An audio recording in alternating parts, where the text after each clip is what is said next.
Hello everyone, अगर मैं आपसे पूछूं the bird is sitting on the tree, above the tree और ओवर द ट्री, तो आपका आंसर क्या होगा?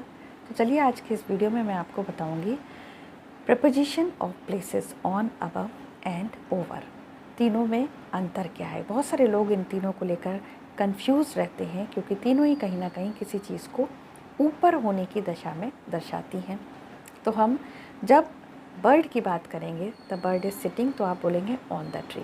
तो ऑन कब यूज़ करते हैं? जब कोई दो सतह आपस में टच कर रही हैं, तो उस केस में हम ऑन यूज़ करते हैं। अनदर एग्जाम्पल, सपोज़ ये एक बुक है और अगर मैं पूछूं द कप इज़ केप्ट, तो आप बोलेंगे ऑन द बुक, क्योंकि यहाँ पर दोनों की सतह आपस में मिल रही हैं, तो हम बोलेंगे on the book, on the tree. Over कब यूज़ करेंगे?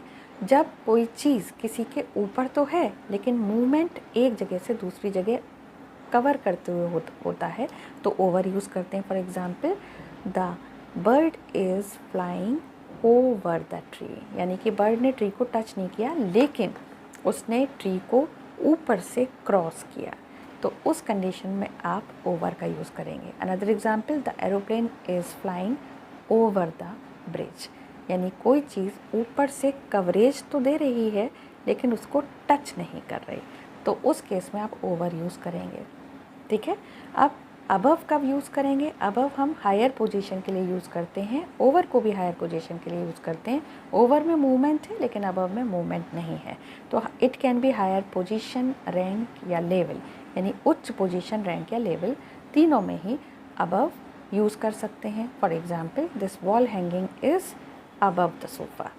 Okay, another example, the sun is shining above the cloud. या फिर आप कह सकते हैं the temperature is above 40 degree today. ठीक है, तो यहाँ मैंने लेवल और पोजीशन दोनों में above का यूज़ किया।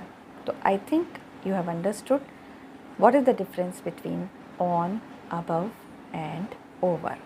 तो आप इसको अच्छे से यूज़ करिए और मुझे भी तीनों के अलग अलग एग्जाम्पल कमेंट बॉक्स में दीजिए। Thanks for watching.